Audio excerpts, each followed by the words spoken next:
Еліміздің негізгі тірегі білімді ұрпақ.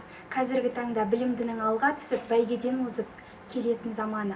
Қазақтың кемел талантты ұлы ұстазы Ахмет Байтұрсынов елді түзеуді бала оқыту ісінен бастау керек деген сөзі бар. Білім беру жүйесінде жастарға сапалы білім беріп, олардың үйлесімді дамуы мен тұлға ретінде қалыптасуында ұстаздың кәсіби шеберлігі көрсеткіштерінің бірі. Жалпы педагогикалық меңгерудің ұлттық маңызы зор. Осы орайда біз өрлеу біліктілікті арттырудың ұлттық орталығы акционерлік қоғамы филиалы Қызылорда облысы бойынша педагогикалық қызметкерлердің біліктілікті арттыру институтында білім алып жатырмыз.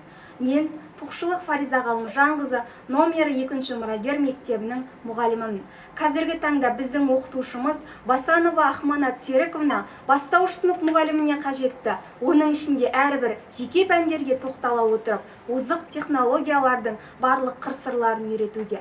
Жаңартылған білім беру бағдарламасы бойынша менің көкейге түйгенім, алдымызға бір мақсат қоя отырып, сол мақсатқа жету жолында шәкірттердің жүрегінен жол тауып, әрекеттендіре білу, шеберлігіне жетсек, егемен елдің ұл-қыздары білімді де білікті болып шықпақ. Соның арқасында біз бәсекеге қабілетті, іргесі мықты ел боламыз.